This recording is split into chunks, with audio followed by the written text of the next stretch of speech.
right? So there are many problems. Here's a list of 21 problems that we have with biographical hadith.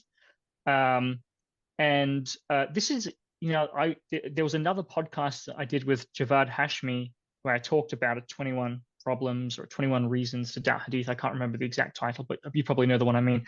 This is actually a different list. There's a lot of overlap, but there are things on here that aren't on the other list. This is focusing specifically on biographical hadith, whereas there are things that apply to like legal hadith that won't really apply here, for example. So this is actually another list, if that makes sense. You could join this list with the other list and you have an even longer list, if that makes sense. Okay, so there are these 21 problems. I'm just going to quickly, briefly go through and summarize them before we move on to the rise of Muhammad mythicism and how we got there. I just want to sort of acknowledge, because this is the context. We want to ask ourselves, how has Muhammad mythicism arisen in the first place? This helps to explain how this thing got off the ground in the first place. So let's take a look.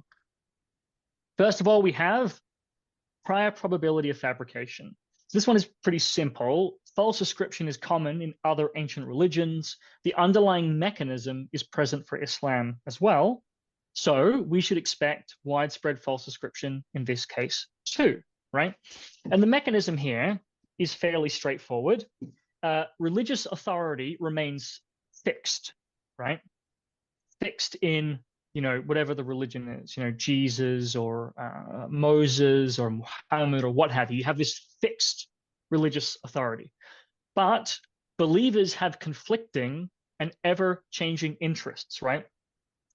Changing political, economic, social, what have you. All these different constantly changing conditions means constantly changing needs and interests for the believer at any given time, in any given place. That creates a strong pressure or incentive to fabricate, alter, or re-remember material from the authority to justify the interests, right? And as the interests change, the constant needs are constantly changing. So there's this constantly changing pressure, all these new pressures to falsely ascribe things to the source that legitimates things. You see what I'm saying? Legitimizes things religiously, spiritually, socially. And in the early period, before there's a canon, there's nothing to stop this. There's nothing to constrain that constant pressure, right? After you have a canon, there's a block. Now you can't just make up anything. Now you have to interpret. Everything becomes about interpretation, right? So there's this constant sort of tension or negotiation between the fixed text that remains unchanging and the constantly changing needs of the believer. And this doesn't have to be viewed as negatively or cynically. You could say that the believer always needs to find some way to make this relevant to their context, right? How is this applicable to my here and now? That's sort of maybe a positive way of thinking about it, right?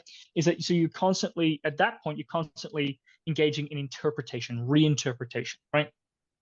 But before there's a canon, there's actually nothing to stop you. There's nothing to stop actually just creating material. You see what I'm saying? And so, so the point is that this is sort of a common situation for various other religions, and we see exactly the same situation in early Islam as well. So that just sort of conceptually gives us a reason to think that there would have been a lot of fabrication, because we have the same pressure or needs that sort of generate that sort of thing, and without the thing that stops it from happening being present in the earliest period. Interestingly, this is not the case with the Quran, because the Quran becomes canonized very early on. So there is actually an interesting exception here, specifically in the Islamic case, because the state steps in very early on. Although, of course, we'll actually come to this later, because maybe this will be contested. Some people think that actually the Quran is later. So, okay, but on the view that I hold to, and we'll come back to, actually the Quran is an exception to this for the most part, because it gets canonized very early. But hadith, no, it takes a very long time for hadith to become sort of collected and then fixed in these texts that everyone then has access to and has copies of and is aware of what everyone else has and so on. And that sort of, this rise of systematic scholarship, systematic hadith evaluation and so on, which then acts as a sort of a preventative for the successful creation of new material. But in the early period, that's not there. So there's nothing to stop this pressure to create material that we find here as in most other early religions. Okay, that's the first problem. Second problem is that we have explicit reports of mass fabrication. So, for example, we have this famous quote from Shu'bah ibn al-Hajjaj, who's one of the sort of founders of hadith criticism. And he famously said, "I do not know of anyone who scrutinized hadith whose investigation was comparable." Sorry, the screen was blocked for a second. Sorry. "I do not know of anyone who scrutinized hadith whose investigation was comparable to my investigation. I discovered that 3/4 thereof are false. 3/4 thereof are kadhib." And there are a lot of reports like this, right? There are many reports that indicate that fabrication, interpolation, distortion, various kinds of false creation were ubiquitous, were very common, right? There are lots of reports like this. So this is the second problem, is that fabrication in hadith was reportedly very common. The next problem is the lateness of the sources. So famously, our earliest biographies or biographical collections are Ibn Ishaq, Ma'mar ibn Rashid, and there are sort of one or two others, Al-Waqidi, for example. And Ibn Ishaq, he's writing in the middle of the 8th century, right? He's writing around 750 or 760, sometime around that point. And we also have Ma'mar ibn Rashid, who's living around the same time period, operating the same time period. This is more than 100 years after Muhammad, right?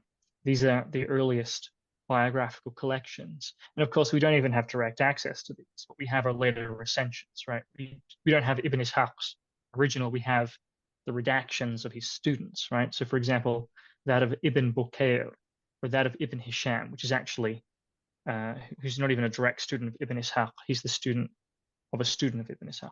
I do have a question, because I believe this will come up as our audience are watching with the recent finding. I don't know if it has been found recently or it's just in my mind, I've come across it recently, is the finding or the seerah of written by Musa ibn Uqba. Does that push back the lateness or earliness of sources any closer to the time of the Prophet?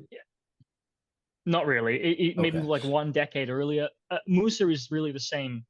He's in the same generation as Ibn Ishaq. He's a student of az-Zuhri, right? Okay. So there's he's a contemporary. That doesn't really change.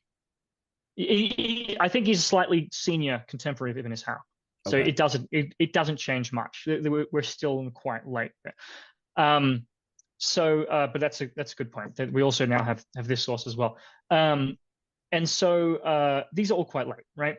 And now we can reconstruct earlier material, right? We can actually reach Ibn Ishaq by doing isnad kummat analysis and reconstructing, all the different parallel transmissions. We can reconstruct earlier versions from these common links, right?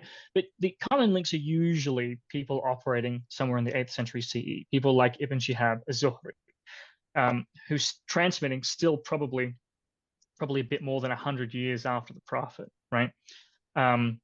He's operating around 100 years after the Prophet. And even the very earliest common links, people like Urwa ibn az-Zubair, still operating really more than 50 years after the Prophet. He's transmitting, more than 50 years after the Prophet. So we still have quite a gap of time, quite a time lapse there from putatively from the Prophet and his life and circumstances to the later sources. And the point about problem of lateness is the later the source, the more time there is for a distortion, right?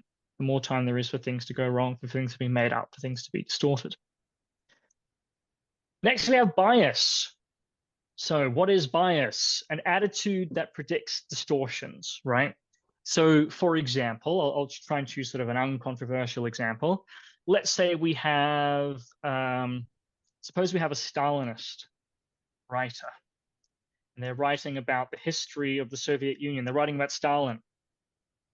What would we predict? What we would predict is, well, this person has a really strong ideological, identitarian, communal, whatever, commitment to Stalin being a great guy. So what would we predict about his coverage of Stalin? What we would predict is that it's going to be really positive, and he's going to whitewash anything that he would regard to be negative, right? Oh, this is, whatever, bourgeois propaganda or something, right? This is what we would predict, right? And that's a totally reasonable. I think almost all people would agree, and it doesn't have to be a Stalinist on Stalin. You can swap those out and put in anyone you want, but we all understand this, right? This is actually really sort of straightforward, I think. It's like people who have a very strong feeling, positive or negative, on a subject, that predictably affects how they cover it, i.e. positively or negatively, right? Omitting, distorting, whatever, right? So this is, I think that's really straightforward. Normally this isn't, in my opinion, such a big issue because biases are predictable. You can predict the way in which things are going to be distorted. And so you can check for that, you can correct for that, right? If I'm reading an author and I know the author's background and ideology and interests and so on, well, then I can sort of predict what are going to be their weak areas. And so I can go and check the sources. I can check whatever sources they're citing. I can see, oh, yeah, well, as expected, this person is distorted, or maybe not. Maybe it's like, oh, this person has not fallen, to their biases and have accurately, whatever. Normally, we can check the sources. So normally, it isn't such a problem. The problem with hadith is that the biases are built into the sources. We can't get around hadith. It's not like we can go check what the hadith is citing. We don't have access to that. We only have hadith. So they're biased, but there's no way around them for almost all subjects, right? For most topics. And so they're going to be biased, for example, they're going to be very hostile, predictably, to the Meccan opponents, the Medinan opponents, the Jewish opponents of the Prophet, to the so-called false prophets. I mean, they call them false prophets. I mean, how much, more blatant can you get? So they're obviously going to be very, very biased. They're predictably going to distort things. They're going to portray things in a hostile way for all these enemies, for example, and they're going to make the Prophet look awesome, right? Again, I think this is totally, this is uncontroversial. This is, but the problem is that we can't get behind hadith. We can't get around this. We don't have independent access to the Meccans, i.e. the Meccan opponents of the Prophet, or any of those opponents, for example. We don't have independent access to the so-called false prophets. There's no way for us to get around this. We're just stuck with these sources. And although in general we can predict they're going to distort things, which parts are actually distorted, which aren't. Without having something else, it's impossible to sort of triangulate that, right? Now, it might be argued that, well, many of those former opponents became part of the Ummah. They joined the movement. So we do have access to them, right? No. Being a former opponent is just functionally the same as just, just being a normal member of the community. Yeah. Exactly. Like you see what I mean? It's like there's no difference there. At that point, you're now in the new regime, you're in the new system. And so either you've now bought this and you're just going to repeat what they said, regardless of whether it was actually true, or you don't believe that, but you're not going to say that because you don't want to incur the ire and the pressure and so on in the new system that you're in. So you're just not going to mention it. So either way, the result is going to be as if you weren't a former opponent at all. The meaningful opponent perspective is not going to be preserved in that kind of environment, in that kind of context. Again, this is totally normal, by the way. That's totally ubiquitous. Does anyone think, let's take the Islamic case, for example. If you look at people who, used to be Muslim who are now very anti-Islamic, do they have like a really accurate, often they just repeat the things that outsiders say, even if they're like made up or inaccurate, like, oh yeah, taqiyya. And it's like, what? Like, what are you talking about? You didn't hear that when you were a Muslim. That's what you heard when you left Islam. And now you're repeating what these, you know what I mean? Like, I've seen that before. It's just like, why are you nodding? Like, you never heard of this. You know what I mean? So this is like a very normal kind of, and that goes in every direction, by the way. They'll go in the opposite direction as well. Whatever. This is like totally normal. The former insider who now is in the new group and will actually just say the things that the new group say, rather than genuinely bringing an insider, former outsider perspective, the insider perspective of the enemy, if that makes sense. Again, this is totally normal. So, we functionally don't have access. And of course, that would assume we even really do have access to those early former enemies, and we certainly don't. We can't reach that early anyway.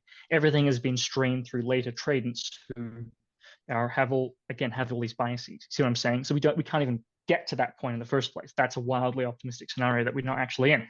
So the problem is, in short, hadith are biased. They're going to predictably, distort everything in a certain direction to make Muhammad look good, to make Islam seem true, to make everyone else seem wrong and bad and so on. And there's no way around that. We can't get independent access to that undistorted. Our sources just have this kind of distortion filter built into them. So that's problem number 4. Okay, problem number 5 is propaganda. So as you're well aware, there are various different early factions, right, in Islam, for early different like sectarian. Because you guys have a lot of coverage and discussions, particularly on early sectarianism and so on, right? So this is a particularly good place to discuss this. There are all these early different factions, religious sects, but also political factions, tribal groups, and so on. All kinds of competing early factions in early Islamic history, which creates a really strong incentive or pressure to falsely ascribe or re-remember things, i.e., for your cause, for your group against the enemies, right? And this is sort of an internal sort of, all these different biases are now at play within the, sort of the, Muslims, as it were. And this was reportedly very common, right? This is explicitly a kind of thing that caused a lot of fabrication and interpolation and so on. And we have lots of examples of things that look exactly like this, that look like propaganda, distortions or false creations for a particular cause, whether it's the Prophet, Abu Bakr, Umar, and Uthman, they all went camping together, right? It's like, okay, that's pretty convenient for the Uthmanis, right? Or rulership belongs to the Quraysh. It's hard to figure out who that favors. Well, yeah, I mean, the Quraysh, or obey the ruler. That's the predicting of the coming of certain sects. Sure. Although I've sort of left that off. So I'm trying as much as possible to separate everything into discrete categories. That's one where it sort of overlaps with sort of a supernatural thing as well. Or the so I tried to stick here to righteous caliphs. Yes, that's right. Yeah. So there are many examples like this, and there's also a lot of like Shi'i or sort of quasi-Shi'i material as well, where Ali and his family and so there's lots of material like this, right? And this is especially clear when it's combined with contradictions, right? Where there are conflicting accounts, and the difference it just so happens to line up to this or that rival sect. Like in this version, it's Ali. Like remember we talked about the scribe. Who's the scribe at Al-Hudaybiyah? Is it Ali in the Kufan version? But in whatever. The Umayyads apparently say it's Uthman. And okay. So, it's particularly clear. So there's a lot of, but predictably there's going to be a lot of propaganda. And then we can see a lot of things that look exactly like propaganda in the material, right? So this is problem number 5. Problem number 6, hadith project later terms, institutions, situations, etc., back into the early period, right? So we have a lot of anachronisms in hadith. Some classic examples include, for example, international politics in Mecca. If you look at the sources, Mecca is depicted as being like the center of world politics, right? The history is sort of revolving around Mecca, right? Where it's like spawning all these big wars, the Ethiopian invasion and so on. This is, if you look at any pre-Islamic source, they've never heard of Mecca. It doesn't appear once. There's literally no mentions of Mecca in any, Greek or Latin or any source like that. There are none. Well, what about Ian? Well, some would argue that Ptolemy mentions Makaraba on a map of yes, sure. For that, I say see Ian David Morris's article where he breaks this down very systematically, and he sort of on linguistic grounds shows that this is implausible. This is unlikely to be Makkah, right? It's not. You can't just say, "Oh, it kind of sounds." I'll leave a link in the description for anybody else who wants to check it out. Yeah. I mean, you can't it isn't good enough that there's part of the name kind of sounds similar. That's not a good enough reason to think it's Makkah, right? It has to be a actual sort of plausible linguistic account of how that name is produced, and there just isn't. If it is meant to be Makkah. Again, Ian goes through this in considerable detail, so I recommend that. And even if we accept that, let's just accept that for the sake of argument. Okay, there's one Greek reference. That's it. nothing about it being important, let alone being the center of international politics, causing this huge Ethiopian invasion and so on. So see what I'm saying? It's just that the focus and attention on Makkah in the Islamic sources just seems completely anachronistic. It just seems like a retrojection of the later importance that it has for Muslims, right? But that's then being projected into the pre-Islamic period. Or another one is just terminology. You know, Ilke Lindstedt and others have argued that if you look at all the early sources, you know, non-Muslim sources, Arabic inscriptions and so on, Muslims aren't calling themselves Muslims. They aren't calling their religion Islam. They mostly use internally, they call themselves mu'minun mostly. Oh, that's what appears. And then to outsiders, they call themselves muhajirun, right? Obviously, the ones who the outsiders are going to meet by necessity are the muhajirun, the immigrants or colonists who have gone out, right? So that sort of makes sense. But they never call themselves Muslims, never call their religion Islam for, like, you know, about a century. And so this seems to be, if Lindstedt and these others are right, then this would seem to be another sort of anachronism.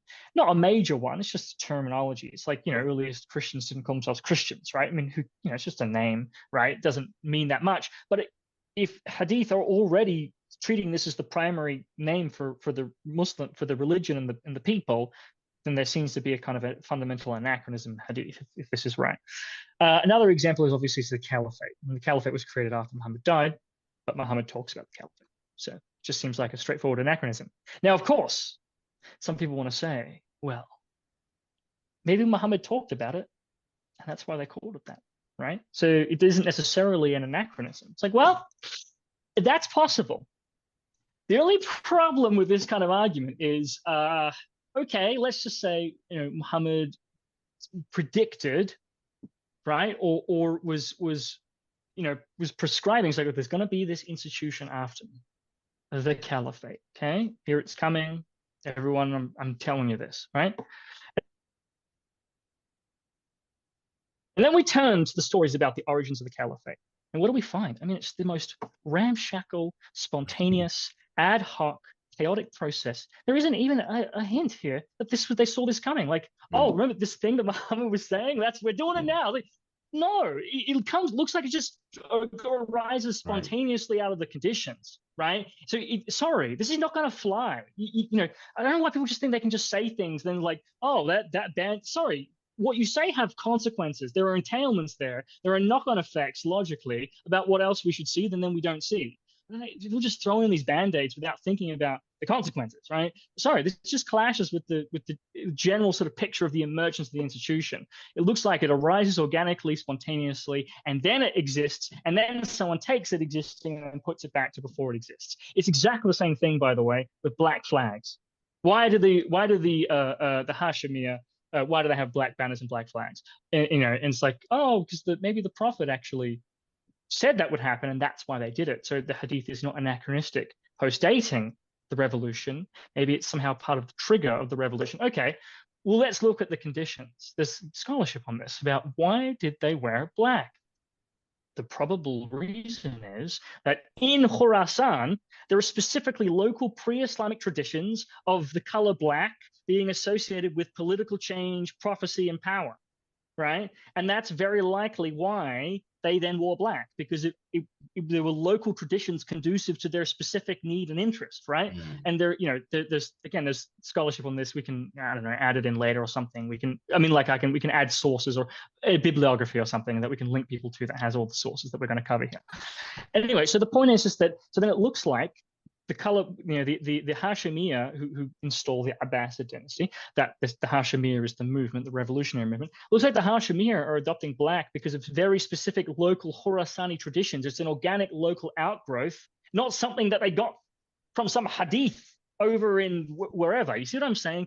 Again, it doesn't make sense. It looks more like there's an organic process. The outcome is this thing. People then take the outcome and put it back with Muhammad.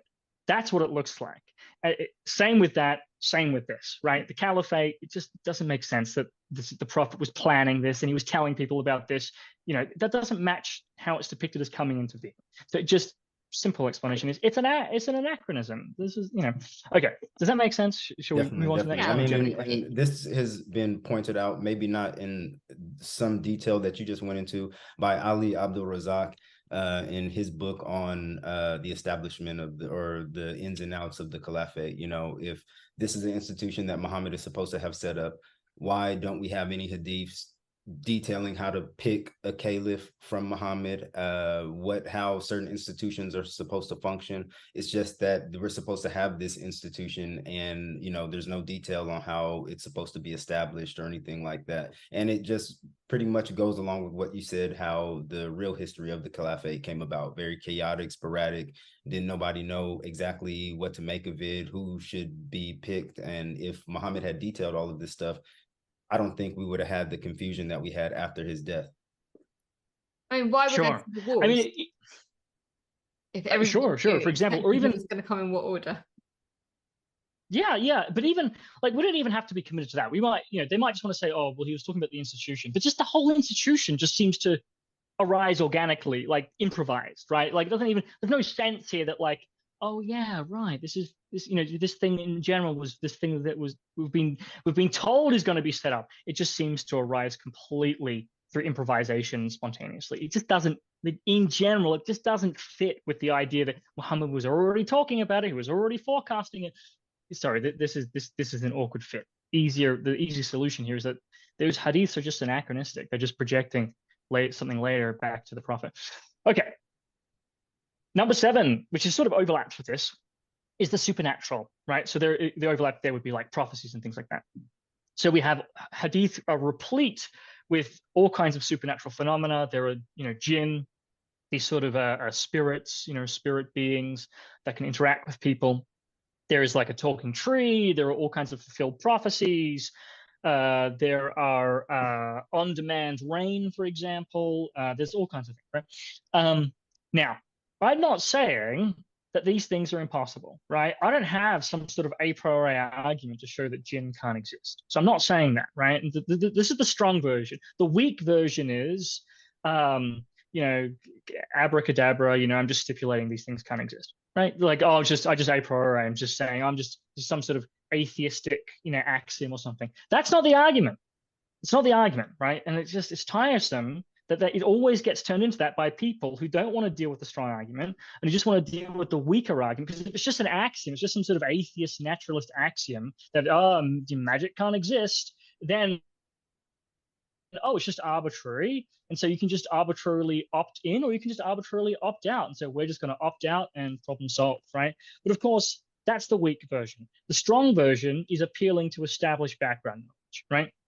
Reports of supernatural phenomena are vastly more likely to be explained by some kind of false creation than by the actual occurrence of supernatural phenomena. That's the argument. We're not saying that these things can't exist in principle. Maybe they do, maybe they can. But in any given case, what is far more likely to explain a report of a supernatural phenomenon is some kind of false creation, right? That's the argument. Right? It's appealing to prior probability based on established background knowledge, not some sort of arbitrary, which we all have access to. We all have access to this. You know, if I said to you, oh, this morning I shot laser beams out of my eyes, would you accept that? I shot laser beams out of my eyes. You wouldn't. And then I say, oh, what are you, an atheist, naturalist, secularist or something? It's like, no, just because that has such a low prior probability. If someone says something like that, what is far more likely to explain it, as we all know from our general knowledge and from just the collective general established scientific background knowledge, is that what is far more likely to explain that is I'm having a mental break, or I'm joking, or I'm lying, or something other than that I actually shot laser beams out of my eyes, right? So this is just established background knowledge. And people get this 99% of the time, but then on some subjects, suddenly, you know, it has to just be some sort of philosophy, you know, naturalistic philosophy. No, this is just prior probability, which is accessible to everyone, right? So that's the argument. So hopefully that's clear. So hadith are full of these supernatural things. So hadith are full of things that are usually explained by false creation. See, so that's a problem. Okay. Next, we have implausible scenarios. Hadith depict scenarios that go against our general background knowledge on social relations, political dynamics, imperial convention, etc. So let's take an example. We have a set of stories about a smug kitabi Sometimes it's a Christian, usually it's a Jew, who chastises Omar, right? Comes to Omar and says, oh, this verse, today I have perfected or completed for you your religion, right? Surah 5, verse 3. If this had been revealed to us, to our religious community, we would have made that day a holiday. So he's chastising, he's browbeating Omar, like, we would have made that a holiday. You guys have obviously, stuffed up here. You've let that opportunity pass. And is then this Kab al-Ahbar who does this? I'm just trying to remember. Maybe there is also a version. Now we're forecasting to rapid mutation and tropes.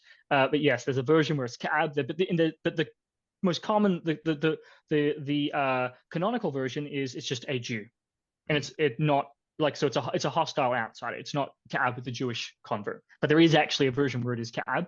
So that's a different tradition. It means a different version of the same story. But the canonical one is it's just a Jew.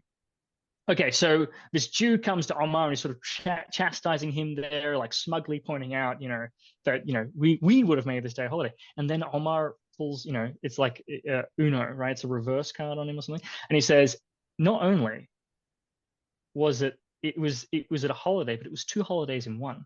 It was the day of Arafah, and it was a Friday, right? So it's 2 in 1, right? So Omar, demolishes this guy, right? This guy comes to Omar with this criticism, and Omar annihilates this guy. Now, here's my question for you. How plausible is this scenario, right? I just want to think about the context here. Muslims are now conquering the world, right? They don't conquer the world, but at the time they're like, seems like they're about to conquer the world, right? I mean, they've just smashed the Persians and they've smashed the Romans, and they're expanding, all across the Middle East, right? They've defeated all their local enemies. And Omar is the leader of this new conquest polity. And not only is he the leader of this conquest polity, but by all accounts, in general, Omar is a very severe guy, very harsh guy, right? Rough Not around someone the you edges. would mess with. Yeah. And so what is this scenario? Like, what is this, like Speaker's Corner or something like this? This Kitabi's going to come and they're going to debate, and then Omar, refutes him. It's like, this is laughable. This is ludicrous. The very scenario is crazy. There's no way this happened, right? It just doesn't make any sense, right? And there are lots of things like this where it just doesn't make any sense, just based on our general background knowledge, right? Like, all these enemies witness the most amazing miracles, and they're like, unfazed. I could take it or leave We see it all the time. What? Yeah, dime a dozen. Oh, I've seen the moon split many times. Then conversely, there are people where it's like, oh, can you tell me something about God? Oh, God is one. I'm converting. What, that was enough? Like the people just convert at the drop of a hat. It's like the opposite problem, right? And there are other things as well. So some scholars have argued, a governor of Egypt sends Muhammad gifts and some slaves. I mean, why would the governor of Egypt care about Muhammad way down in Medina, off the radar, not important, and Muhammad sends letters to the rulers of the world, and they receive them, and they read them, and are thinking about them, and are engaging with them? Not very likely, right? Like, why would the Roman emperor care what some letter from some guy in the middle? Again, Muhammad is important to Muslims, but it would not have been important to the Roman emperor or something, right? So there are all kinds of just implausible scenarios like this that you find in hadith. Does that make sense? Yeah. I mean, and I think all of us would agree. I mean, Muslims also, we understand it like this, that Muhammad and his companions were obscure people in the grand scheme of things in the Middle East, Sure. And to see him being in such a position of power to where the kings of the world are debating if they should concede to his wishes and stuff like that, yeah, it just seems a little out of place when you really think about the two. Right. And a lot of this material, even the traditional like hadith scholar, I'm sort of foreshadowing here, but a lot of this material, they also thought, in general, a lot of it is dubious. Although a lot of the stuff I'm mentioning, there are versions of it that they would accept though. So I guess that doesn't really escape the problem. Like the smug Kitabi scenario, this is Sahih, this hadith. So I guess that won't completely let's get at the problem. Okay. Next we have internal contradictions. So this one's pretty straightforward. We just have lots of contradictions, just lots and lots. Like there are an amazing amount of contradictions in hadith. Even basic stuff like, I was looking at one specific pretty niche issue, which is the circumstances of Aisha's marriage to the Prophet, right? I gathered every single hadith on that topic, and you just would not believe how many contradictions there are on this relatively minor issue. And here we have some examples as well, the date of Muhammad's birth, Khadija's age at marriage, the number of Muhammad's children, the first male convert to Islam, the time spent in Makkah versus Medina, the chronology of the raids and the battles. There are contradictions on all these things and on many, many other things. So we have a lot of internal contradictions. We also have external contradictions. That means that hadith are contradicted by early or pre-Islamic non-Muslim sources, right?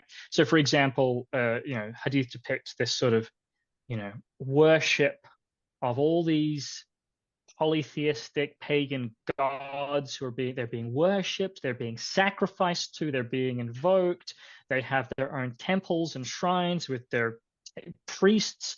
And then we look at the inscriptions and so on, and we find none of that, right? For the century or two leading up to the rise of Islam. We find it like 1,000 years earlier or something, but not, just before the rise of Islam.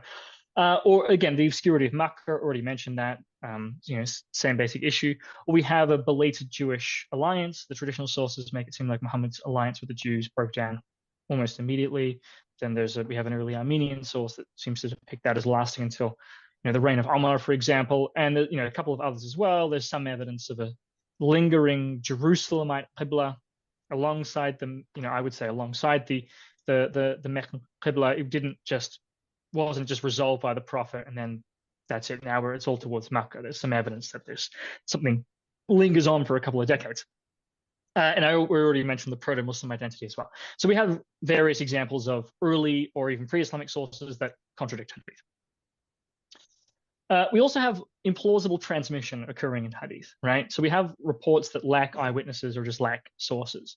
So an obvious example is, like in hadith, we have, for example, conversations between foreign kings and their advisors, like the king of Persia and his astrologers, right? And they're discussing a bad dream that the king had, and blah blah blah. It's like how do we have this conversation? Who's recording this? How does this get? Who's the stenographer, right? I mean, no one, right? It's made up, obviously, right? There's no way we have that. That's been recorded. There are also things like the events of Muhammad's birth and stuff, even his early childhood. There's a similar kind of problem here where it's like, would any of this have been recorded? Maybe some of it, but there's a question mark there about whether that stuff would really have been preserved up until the point where, when he actually had a big movement. And you see what I'm saying? There's a little bit of a problem there, right? And especially, for example, internal or private discussions of Muhammad's enemies, when there's like no one else present. It's like, well, who's recording this conversation, right? Between the evil Meccans or whatever. Harold Motsky points this problem out, for example. Or one that I read. We have the story. Yeah. Or one conversation I read in Al-Waqidi where it was Heraclius and one of his ministers, and Heraclius was like wondering, why are the Muslims defeating us the way that they are? And one of his ministers come in and say, they stay up at night and pray, they fast during the day, we drink wine and eat swine, or drink wine and eat swine. And so that's the reason why, and it's like, who was there to, because it doesn't seem like any Muslims are present, who was there to kind of relay this information to where Waqidi, is getting it a couple hundred years later. It's just, it's interesting, but you got to fill the gap in some way. At the time, I'm not going to go off on a tangent, but but that's exactly right. People are filling in the gaps. That's exactly right. This is very common, right? Like famously with ancient speeches, for example, Greek sources, they just made up the speeches, right? Like, well, this is what they would have said. But these stories where the omniscient narrator somehow is like following everyone around, all these different characters, it's like who has access to all this information? And finally, just in general, this actually applies basically. There's a similar kind of problem just with quotations and dialogue and conversations in general. Even when there would have been people who could have, in some sense, preserved this, there's no way they preserve this, right? Like, think about it. all these hadiths have verbatim conversations. Like, I said this to him and he said to me. Sorry, none of that information would have been recorded. There's no way people remembered, absent stenographers, or something like that. There's no way people actually remembered conversations. The best case scenario is that they would remember the gist, maybe, but they don't remember the actual wording, but they all have actual wordings. Now, if giving the gist, like he said something along the lines of, they're giving quotations. They're just making it up. They're making up, even if it is in some sense based on a gist, they are actually just making up all the dialogue. All the dialogue, every dialogue you see in hadith is actually made up. Even if the hadith is authentic in some gist sense, all the dialogue is actually made up, right? And that raises the question of, well, which parts are actually part of the gist, which parts are later mistakes, elaborations? We have another implausible transmission problem. Sorry, you were about to say something.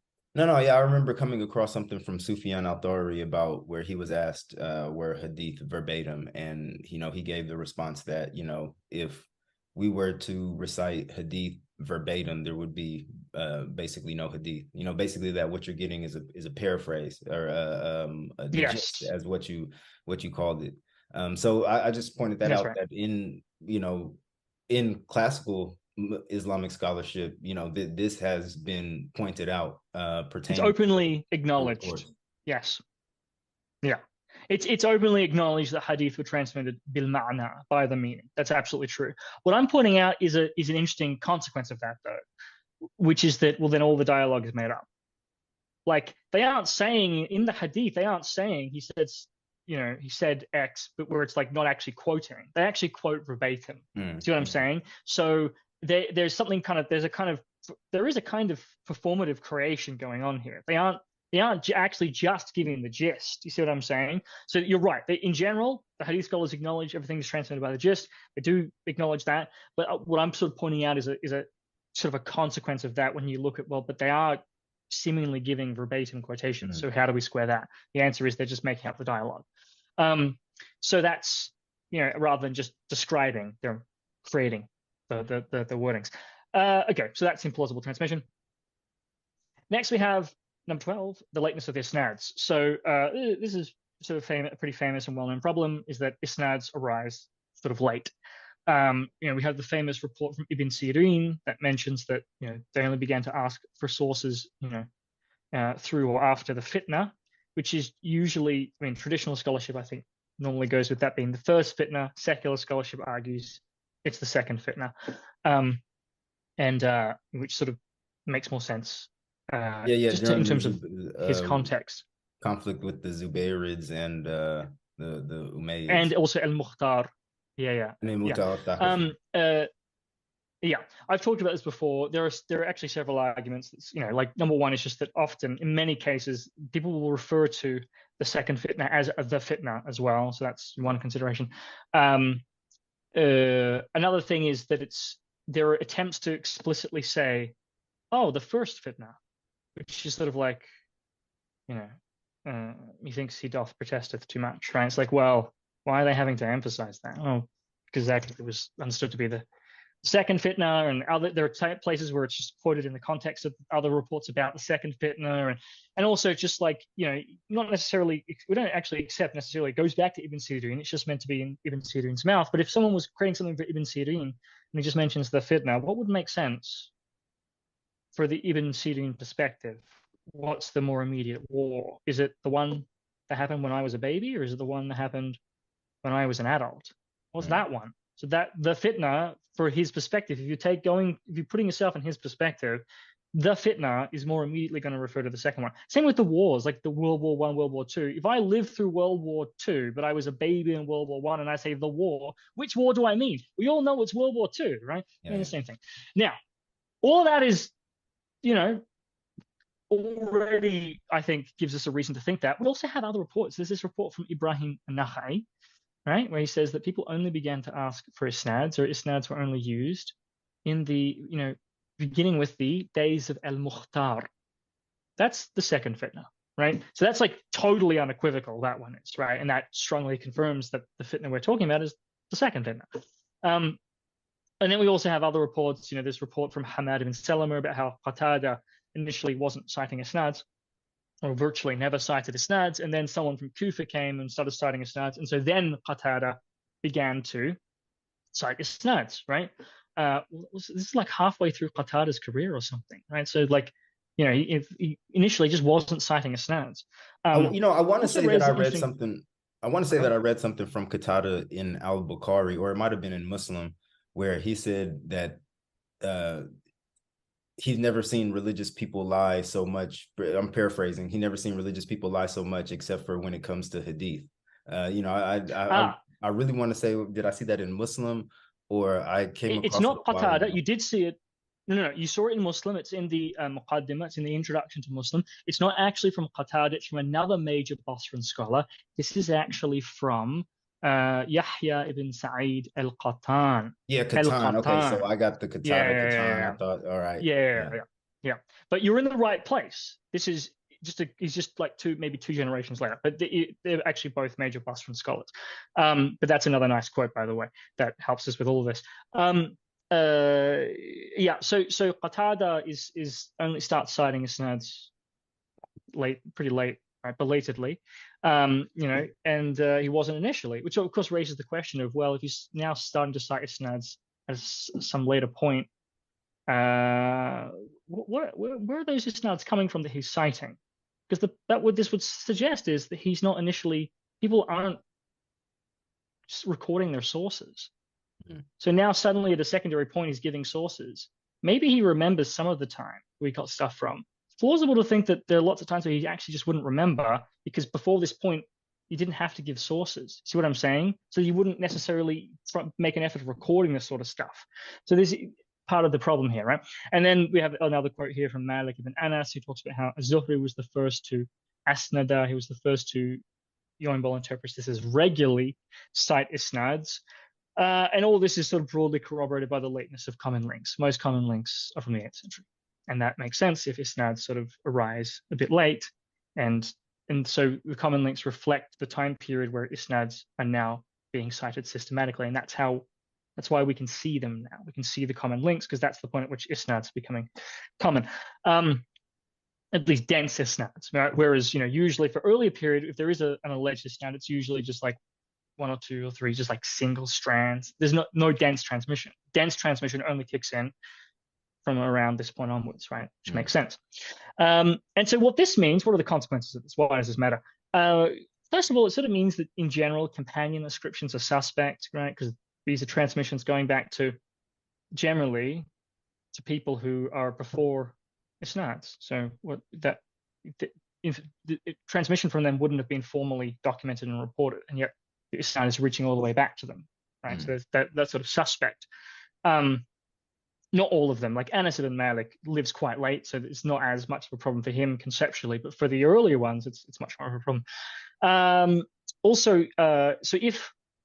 This also means in general is that early transmission was informal, undocumented, anonymous, and this is actually still evident in most biographical hadith, interestingly. They often just don't have earliest sources. They're just missing linking sources from the earliest alleged reporter to the event. That's actually really common for biographical hadith in particular. They don't even pretend to go all the way back, right?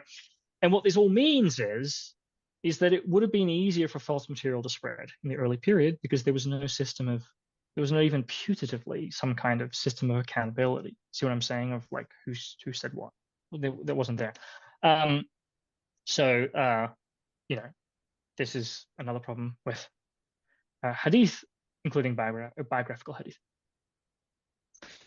Next, we have the Medinan bottleneck. So there's a bit of a geographical bottleneck going on in our sources. We have a small sequence of major Medinan masters and students who dominate the seerah, the biography or the biographical material on Muhammad, right? And these figures spread material all across the empire, right? And what this means is that maybe most, right?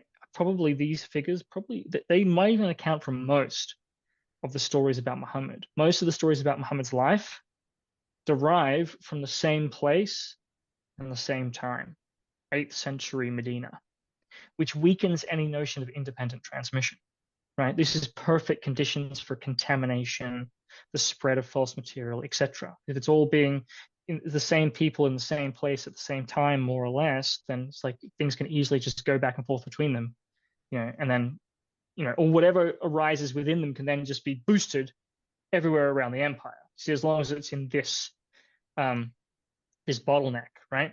And so this is Urwa ibn Zubair, Ibn Shihab Zuhri, Musa ibn Uqba, Muhammad ibn Amr, Hisham ibn Urwa, Muhammad ibn Ishaq, and Muhammad ibn Umar al-Waqidi.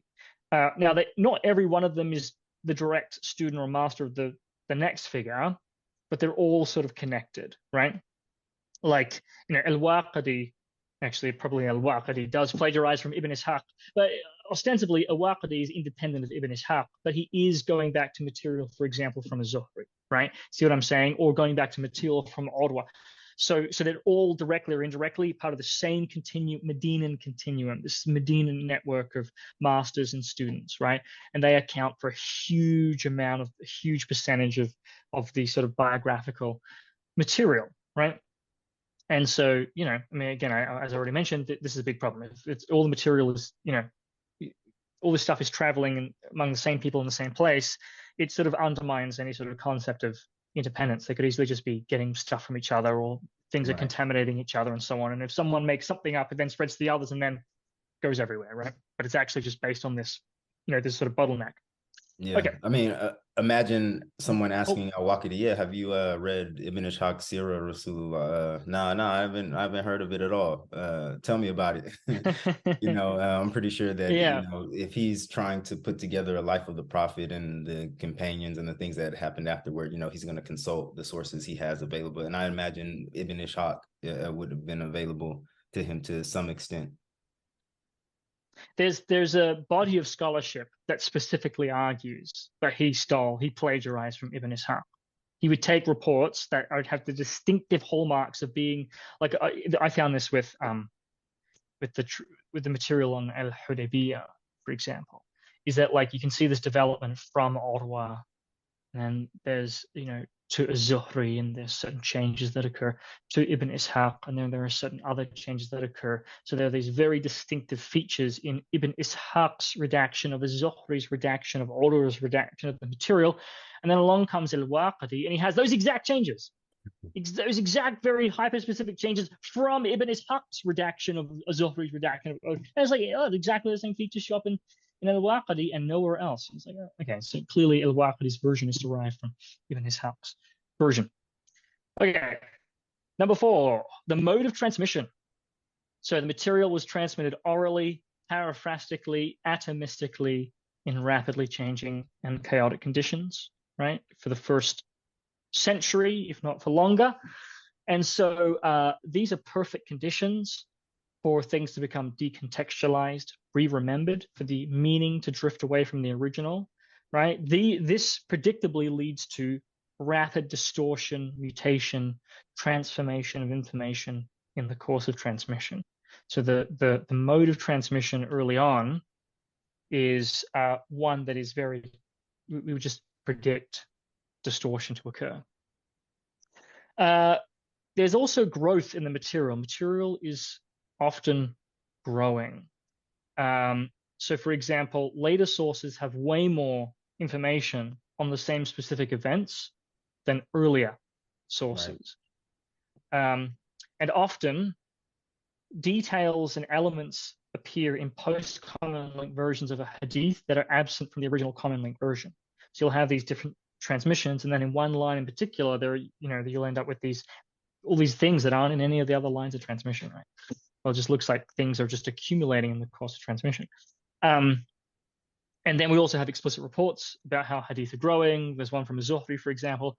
Hadith depart the size of a handspan and then return the size of a cubit, right? So reports are growing. And so all of this is consistent with the continuous creation of new material. We also have early rapid distortion. So I mentioned before how the conditions sort of predict distortion. Well, we can actually sort of see the distortion. So firstly, when we're comparing transmissions from a common link, the earlier the cited source, the higher the amount of variation between the co-transmissions from them. So when two people are citing a source from around 800, largely identical or very, very, very similar. And then when there's there are two transmissions from a source in 750, a lot of variation, right? And then even earlier one, even more variation. Like the earlier we go, the more variation there is, right? The higher and higher the variation is getting, right? Presumably because of those conditions I mentioned previously. The earlier you go, the more sort of disruption there is, sort of, all the wars and the sectarianism and the migrations and the sudden shift in religious views and all this other stuff's going on, right? So all this mass influx of foreign populations, slaves and so on, all these like massive disruptions of the society, if you see what I'm saying. Those are sort of most intense, sort of in the early to mid first Islamic century. So the earlier we go, sort of this, and also the less writing there is, the less writing there is, the less writing there is. So, the conditions are getting more and more mutagenic the earlier we go. And this is exactly what we see in practice with, isnad meta-analysis and these sort of code transmissions. The earlier we go, the higher the variation. And so this results in like pretty extreme situations where many hadiths fit into a spectrum of reports like a game of telephone. Right, where you can line up all the hadiths and even like common link redactions, reconstructed common link redactions side by side, and compare them. And each one overlaps with the next, but then by the time you get a few hadiths across, it's a different story, or like most of the details have changed, even the gist has changed, right? And this has been noted by Nout, Elbrecht, Nout, Patricia Kroner, Ihsan, Ruhi, and this is something I've observed repeatedly as well. For example, there's that famous hadith about, where is your Lord? And, in the sky or in heaven, right? Depending on how you want to interpret that. Samat, or in one version, Jesus points. That used to be the litmus okay, test on if you were a proper Muslim. It's like an athery, the athery thing, is it? Yeah. Turns out, if you actually start collecting all the different versions of this hadith, and then all the co-versions and all the co-versions and so on, and you don't gerrymander and just look for like, if you're looking in the search results and you put in like 10 wordings, you're only going to get really specific search result. But if you know how to look and you start looking at, okay, only put this part in, now only put this part in, you start to find, these overlap and these overlap, and you find the more outliers, and you find something that is actually a continuum of material. And so with this, if you go through, everything changes depending on what version you're looking at. Like, what's the who owns the slave? What questions are asked to the slave? What was the event that prompted this in the first place? Everything changes. Everything changes depending on what version you look at. And this is pretty common. And that famously, Patricia Kroner looked at the Constitution of Medina and argued that, we can compare how it was preserved, obviously in writing, right? The version preserved by Ibn Ishaq is obviously just a transcription of a written document. But then we also have the same material surviving. So a lot of the distinctive wordings and so on in hadith, but now it's distorted. The actual gist has changed, right? And heaps of material has just vanished. And so you can sort of compare how it was preserved in writing versus the oral process, and it's been pretty obliterated in the oral process. And interestingly, Yanagahashi reproduced this research, seemingly ignorant, like seemingly unaware of Kroner's. He actually reproduced the same research and came to the same sorts of conclusions, completely independently. Okay. So that's the early rapid distortion. Next, we have artificial narrative structures. Sorry, we're so far in, and we still haven't touched upon Muhammad mythicism yet, but we will get there. We're still next we have tying our hands behind our back and putting the blindfold on. That's right, exactly. So so we have artificial narrative structures. So this is like we have the same quotes, the same scenarios, the same sequences, etc. They keep appearing over and over and over in hadith, right? Where it's like, a pre-Islamic representative recognizes that the Muhammad is the true prophet. And in this version, it's a priest, and in this version, it's a rabbi, and in this version, it's a kahin, and this, but they're all pointing to like the special birthmark or the cloud, or the same things appear in different combinations, right? Like, I mean, how is this like? What was going on here? Historically, like all these different people are jumping up and saying the same things in the same ways for the same purpose, but it's different people every time. Clearly, it's a trope, or it's a motif, or a topoi. These are artificial narrative structures. These are artificial sort of narrative building blocks that people are using and reusing. Right? That's far more likely than that somehow this extremely improbably the same thing happening over and over, just with all these different people in all these different ways, right? We have this story about a land dispute, right, involving Abd al-Muttalib.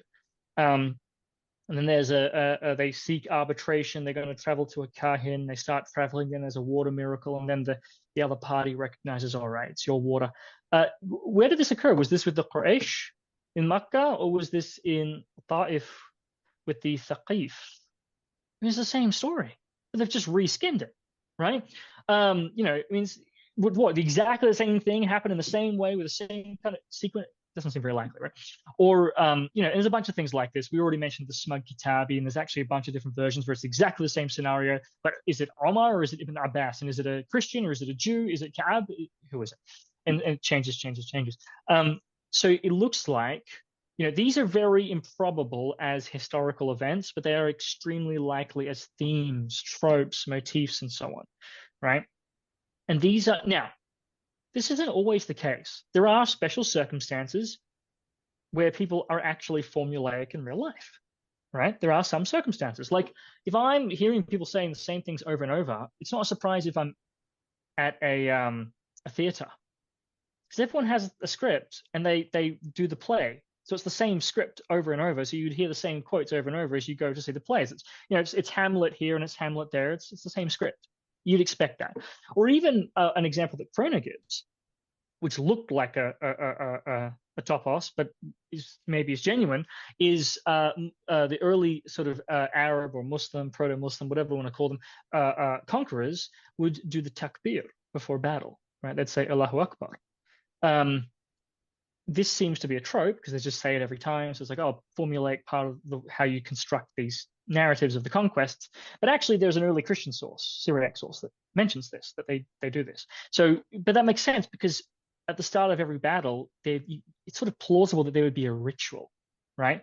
What's not plausible is that a Jew from Khaybar would come to Muhammad and say, describe for us your Lord, and that a Bedouin would come to Muhammad and say, describe to us your Lord, and that some mushrik would come and say, from Makkah would say, describe to us your Lord, and this other Jew from Medina would come, and this other guy would come, and this guy would come, and they all say exactly the same thing every single time. Like, there's no mechanism, there's no script there. See what I'm saying? Like, most cases, what I just said is not going to work.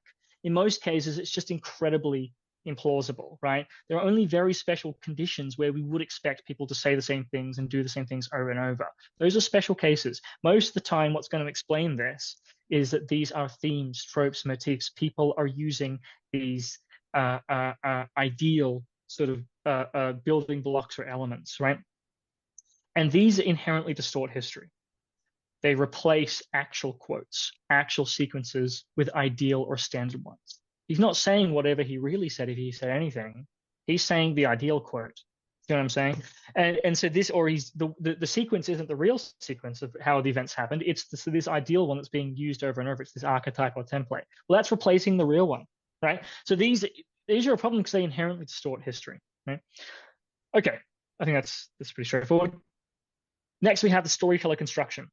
This sort of ties in a couple of the previous ones, but it leads to a further point. So we have extreme variation, we have artificial narrative structures, we have constant growth of detail, we have an oral context, but all of that together points to is storytellers.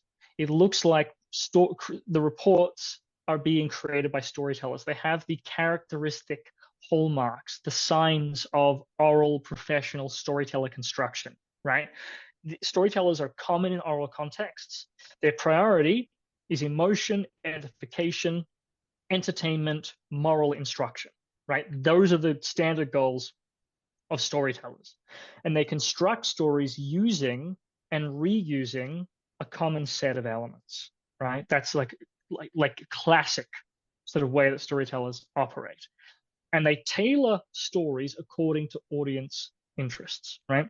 And so these signs of storyteller construction are very common in narrative hadiths, including especially biographical hadith, where we have this, this sort of, again, this variation of reports with the recurrence of the same elements in different combinations and so on.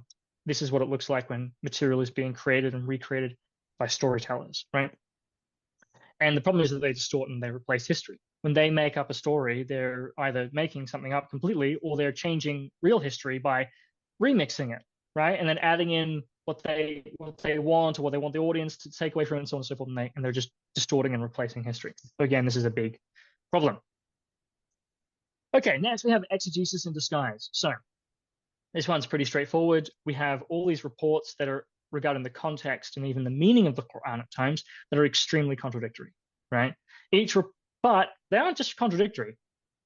Each report is contradictory, yet each report explains or matches the Quran, right? By itself, it's like, absent things like miracles and so on, it's plausible. It sort of explains and seems to make sense of the verse, but then you look at another one, it's like, oh, this one as well, oh, this one as well, but they're all different, right? I mean, what's going on? The simple explanation is people are speculating, inferring, creating in relation to the Quran, explanations for the Quran. See what I'm saying? They're looking at these verses and then coming up with, fashioning explanations, right? That explains the evidence. But often these are in narrative form. So it's exegesis, but it's disguised as history, right? So you have seemingly a narrative report that seemingly, is talking about, here's, this person said this and this person said this, but it turns out this is just exegesis. This scenario explains equally along with a bunch of other scenarios, all the same verse. See what I'm saying? So it looks like people aren't just coming up with exegesis, they're coming up with exegesis and then they're putting it in narrative form. And there are lots of, this is a very famous thing, there are lots of examples of this. I have I think my most recent blog article is going over this very systematically, like this sort of problem in, I think it's called contradictions in exegetical hadith, explaining contradictions in exegetical hadith. So, I go through in fairly painstaking detail. I go through some examples there. And there are other famous examples as well. Patricia Crone looked at Surah Quraysh, Surah 106. She talks about this in chapter 9 of Meccan Trade, for example, very famously. And there are other examples. I've looked at, all the examples from Surah Al-Ikhlas, Surah 112, and we also touched upon the Surah 5 verse 3 earlier. Yep. Next, we have amnesia and discontinuity. So there's widespread amnesia in hadith regarding the Quranic milieu, right? There's ignorance of context of revelation, just touched upon, and even ignorance of the meanings of specific words at times, again, just touched upon. There's also ignorance of specific texts and traditions connected to the Quran. The Quran is engaging with all of these specific, Syriac influence, Christian, Jewish, all these like specific kinds of texts and traditions that scholars now are identifying. You have almost no indication of that at all in the exegetical tradition. It just seems like that context from where the later Muslim exegetes are sitting, that context has just vanished off the face of the earth, right? There's almost no, not always. Every now and again, there is an indication that someone is aware, right? Yeah, I was about to. I was about to mention Al-Tabari when I had talked to Mr. James Howard Johnston. He had mentioned that he felt like Al-Tabari was aware of certain extra biblical sources or even administrative documents, but not to move too far off with administrative documents, but that he just never cited his sources, but you can tell that he was working with something to explain, whether it be exegetical or it be historical in the case of Al-Tabari. I was just wondering if that might, if you're aware of that, or if you would think that's a good example of what you're talking about. I don't think that's going to be it. I think what he's probably, I don't know, I'll have to go back and double check, but my guess is that what that's talking about is where are all of these parabiblical stories coming from? They must be working with some set of sources. The problem is that it's not the same set of sources that the Quran is working with. My understanding is that the kinds of parabiblical sources that later Muslims are working with generally aren't the same ones that the Quran is engaging with. There's a different set of sources there. They don't normally connect the Quran specifically to the actual specific text that the Quran seems to be engaging with that modern scholars are now identifying.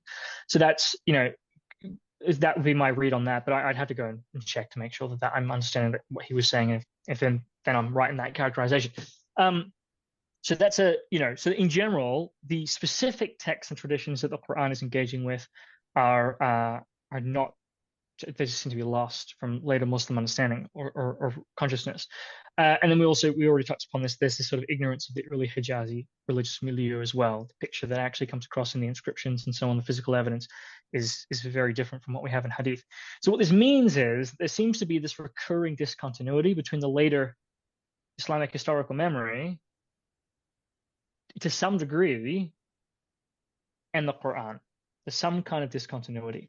What that in turn means is that people are creating and altering stuff without access to genuine memories. That's what it seems to be. There's the disconnect. So they're whatever they're coming up with is actually just disconnected from the original environment. It seems like there's some way in which they don't have access to genuine memories, regarding the Quran and its context. So there's an interesting problem here. Finally, problem number 21, the last one. There are no effective countermeasures. So most of the problems I outlined, up until this point, these will apply equally to hadiths that are labeled sahih, right? Sound hadiths. These aren't just only applying to like hadiths that are regarded as weak or something. These apply regardless of the traditional categories. What this actually means is that the sahih system fails any independent test. Like if you wanted to sit down and see, does this system work? What you would see is you would try and find some independent criteria or metrics, like these independent sort of content-based criteria, for example, to see does this stack up? But they fail that.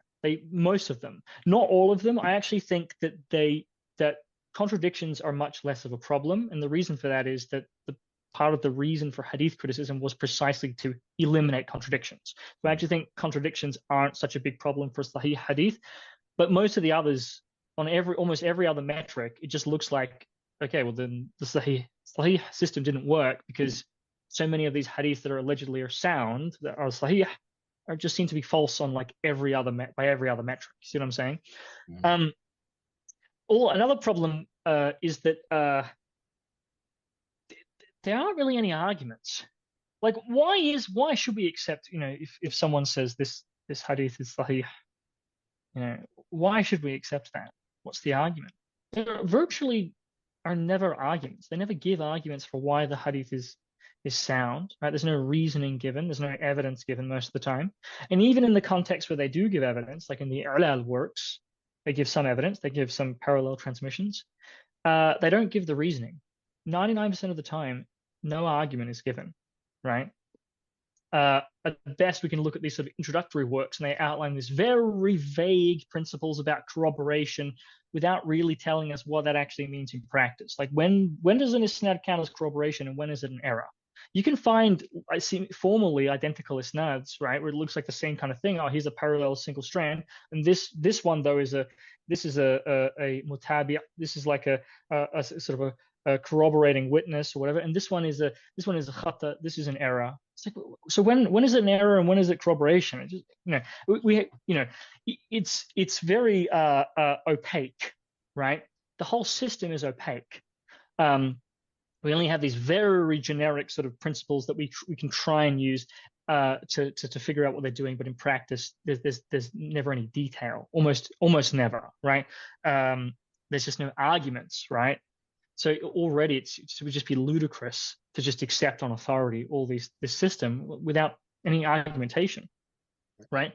The whole thing would just reduce us to authority at that point. It's just qala Imam Ahmad, qala Imam Yahya, which is really basically I think that's right. I think it really does.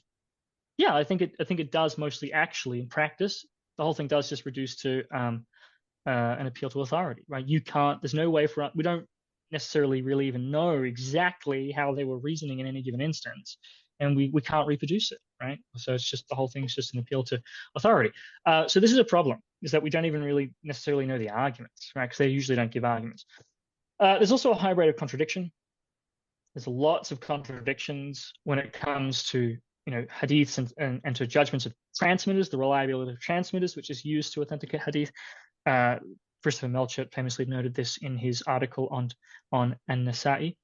Also, the Isnad matan analysis shows that so-called thiqat, so-called reliable, these thiqa tradents, these thiqat, they often alter hadiths, right? Like Zuhri, for example, over and over and over. Ibn Shihab az-Zuhri alters isnads over and over. This has been noted repeatedly by Schuler, Gregor Schuler, Andreas Gurka. He alters isnads, and also he's changing content as well. changing elements, adding things in, elaborations, and so on. And this is totally normal, actually, in the early period, even among so-called reliable traders, these repot. When you actually do historical meta-analysis, this is pretty common. And I document this all the time in my PhD thesis, the constant changes that are occurring, adding elements in, so on and so forth, or tweaking isnads, and so on and so forth. There's also ideological gerrymandering going on, at least when it comes to, I don't know as much about other systems of hadith criticism, but certainly the Proto-Sunni hadith criticism, they reject hadiths that have overtly unorthodox content, just a priori, right? And that in fact is a criterion for unreliability. If a transmitter is transmitting hadiths with overtly unorthodox or heretical content, that's a reason to reject or suspect the hadith transmitter, right? So this is just sort of gerrymandering the evidence, right? This is just another problem with this sort of what are meant to be the countermeasures against fabrication, is that there's this, they're arbitrarily disqualifying material, just a priori, just removing them from consideration. Well, maybe the Prophet did have this perspective or that perspective, right? There's no reason to just a priori just exclude all this stuff. And then finally, and I mentioned this before, even the traditional scholars recognize the general weakness of biographical hadith. These famous statements from people like Ahmad ibn Hanbal saying that, when it comes to these kinds of hadiths, we're lax. Yeah. Although that said, even, what I'm saying applies even to the ones that they said were sahih as well. It's not going to make a difference. Okay. So these are the 21 problems. So we've just been over the 21 problems. So just to quickly re-summarize, and then we can finally move on to Muhammad mythicism. We have prior probability of fabrication. We have reports of fabrication. We have the lateness of the sources. We have bias. We have propaganda, anachronisms, miracles / supernatural elements, implausible scenarios, internal contradictions, external contradictions, implausible transmission, lateness of isnads. There's a Medinan bottleneck in the material. The mode of transmission was oral, paraphrastic, atomistic, and fast-changing conditions. There was a growth of material. There was early rapid distortion in the course of transmission. Hadith are full of artificial narrative structures. They have all kinds of signs of storyteller construction. Many of them are exegesis in disguise. They broadly exemplify a kind of amnesia and thus discontinuity regarding the Quranic milieu. And there doesn't seem to have been an effective countermeasure against all of this, at least in the early period when it actually mattered. So, okay, so now you've given